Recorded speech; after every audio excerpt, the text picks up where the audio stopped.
Okay, so this is going to be the how-to for your study guide for your quiz tomorrow. So I have a blank one here. I will also be posting just the answers as a PDF for those of you that want the shortcut version. So let's just work through this. It says the Morrison family is considering purchasing a new television. A picture of the television is below. The television is 52.3 inches wide. The television is 29.4 inches high. Sizes of televisions are determined by starting at one corner of the television and measuring diagonally across the opposite corner, called the diagonal. Label the diagram for the problem situation. Be sure to include all dimensions listed above and draw a length connecting the opposite corners. Okay, so I'm going to say 52.3 inches, 29.4 inches, and then I'm going to draw my diagonal across. Determine the distance between the opposite corners of the television, a half point per required step. So you guys know, that means you have to show all the steps that we've practiced. So we're going to be solving for C since we have a leg and a leg, A and B. So A squared plus B squared equals C squared. 52.3 squared plus 29.4 squared equals C squared. Let me get out my trusty calculator here.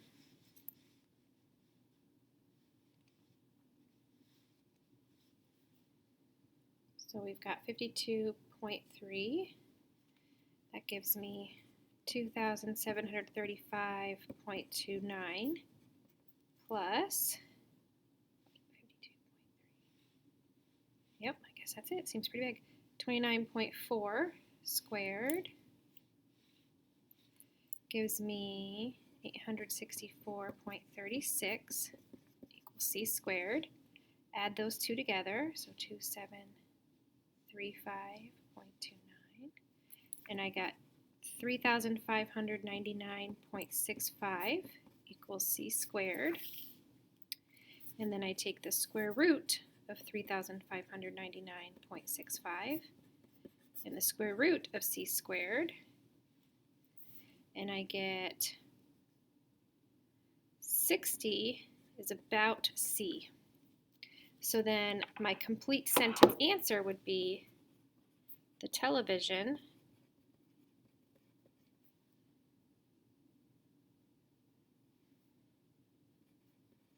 has a diagonal of about 60 inches. Right? So we labeled, we used Pythagorean Theorem, showed all the steps, and then we wrote our complete sentence answer. Let's go to the next one. We have Gabby flying a kite at the park. The kite is 25 feet in the air. The length of the kite string is 45 feet. Label the diagram for the problem situation. Be sure to include all dimensions. All right, so we know that the kite is 25 feet in the air. And we know that the kite string is 45 feet. We're trying to determine, we'll pretend like that's a much straighter line than I originally drew. We're trying to determine the horizontal distance along the ground here between Gabby and the kite, where the kite would be. So we have C, and it looks like we're solving for A, and then we have B. Remember, I always solve for A because it doesn't look like a 6. So determine the horizontal distance. I'm going to show all of our steps here. So we have A squared plus B squared equals C squared. A squared plus 25 squared equals 45 squared. A squared plus 625 equals, I don't happen to know 45 squared off the top of my head. So my calculator, it's taking me so long to get into my phone because I have a Band-Aid on my thumb. It's beautiful. I think it's Elsa, maybe Anna. I don't remember which one is which. Anyway, and so I can't get into my phone. Have you guys ever had that trouble before? Where you do the thumb reader and now I can't do the thumb reader? Anyway, so I'm going to subtract 225 from both sides, or excuse me, 625 from both sides. That's one of my steps. And I get A squared equals 1,400. Now I take the square root of a squared equals the square root of 1,400, and I get 37.4 is about, oops, A is about 37.4. So my complete sentence answer, because remember it was asking me what is the horizontal distance between Gabby and the kite, so I would say the horizontal distance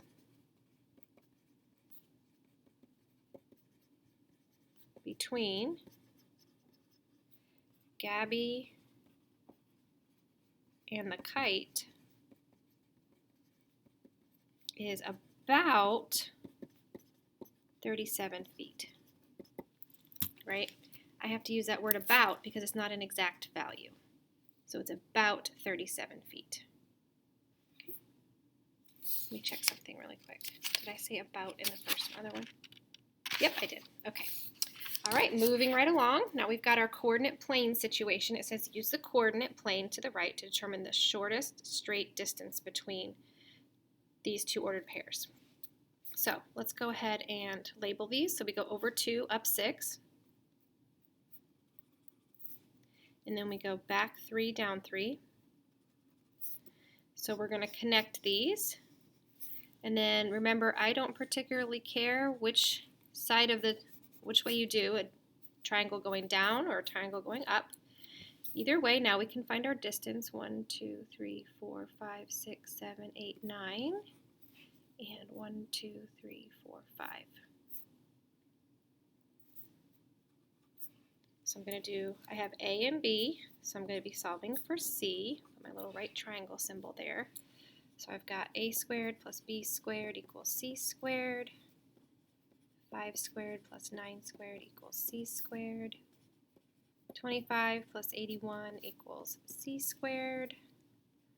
106 equals C squared. Square root of 106 equals square root of C squared. Give me a second again to open up my phone here. I think we had something like this on one of our problems. Or maybe I did this on the mini quiz. So we get 10.3 is about C, because when I do my calculator, I get this 10.295 blah, blah, blah. So I rounded up to 10.3. So the distance is, solution is about 10.3 units. Okay, that's the distance between those 2 points.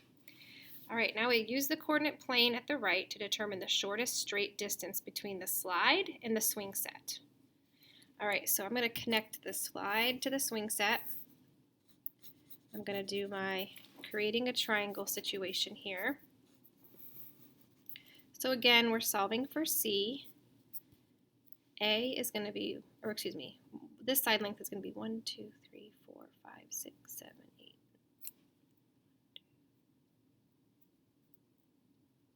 12. And this one's going to be 1, 2, 3, 4, 5, 6, 7, 8. Okay, put my little right angle symbol there. Again, you could have done it this way. It's up to you, however you decide to draw your triangles. Half point per required step. So we've got A squared plus B squared equals C squared. 8 squared plus 12 squared equals C squared. 64 plus 144 equals C squared. Oh man, this calculator. Okay, so we have 64 plus 144. I have 208 equals C squared. Square root of 208 equals square root of C squared. So I get 14.2 is about the value of C. Notice I've got my squiggles. So my complete sentence answer, remember I wanted to find the distance between the slide and the swing set, right? So I'm going to say the distance between the slide and the swing set is about 14 feet. Oop, this should be 14.4. I don't know why I wrote 2. So I would say about 14 feet. You can say about 14.4 feet, however specific you want to be, but make sure you have that word about. All right, here we go, just moving right along. All right, so this has relation to what we actually did yesterday in our meeting.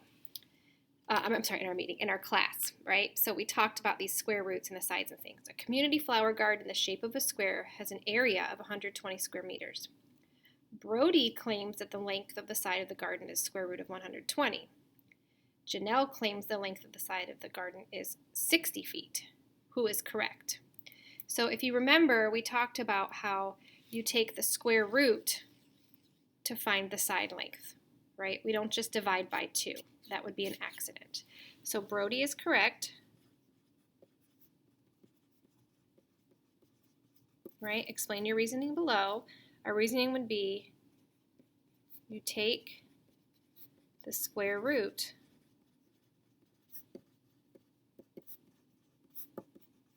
of the area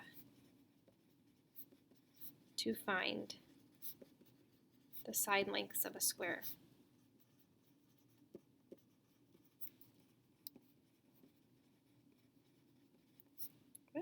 So that would be our answer, okay? You could even say, like, Janelle made a mistake. She divided by 2. Like, there's a couple different ways you could answer this, and you would be correct as long as you can explain why you know Brody is correct.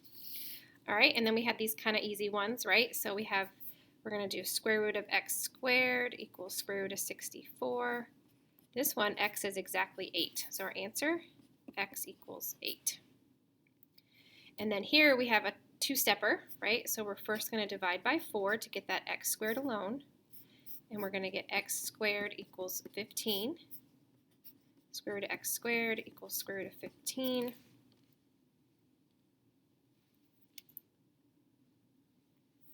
So I'm going to do 15 square root.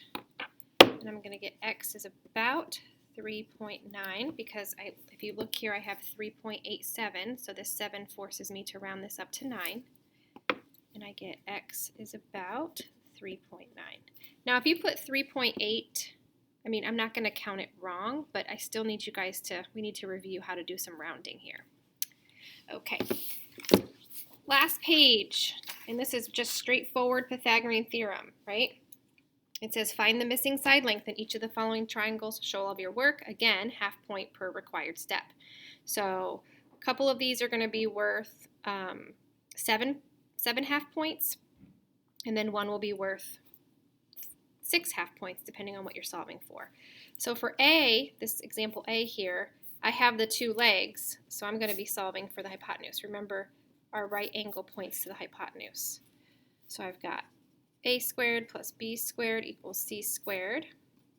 5 squared plus 12 squared equals c squared. 25 plus 144 equals c squared. 169 equals c squared. Square root of 169 equals square root of c squared. 13 equals c. So my answer would be 13. This one I have, if I look here at my right angle symbol, that's pointing to this one. So I have C and I have B.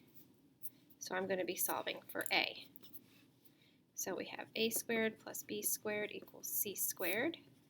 A squared plus 16 squared equals 20 squared. A squared plus, let me just make sure I have this right. Yep, 256 equals 400. Here's where we have that extra step where we have to subtract the 256. So now we have a squared equals 144. Square root of a squared equals square root of 144. A is exactly 12. So my answer is 12. And then this last one, again, if we draw our arrow, we see that we are solving for C. So we have B, and we're finding A again. So we have a squared plus b squared equals c squared. A squared plus 7 squared equals 14 squared. A squared plus 49 equals, I think it's 196, but I just want to double check. Yep.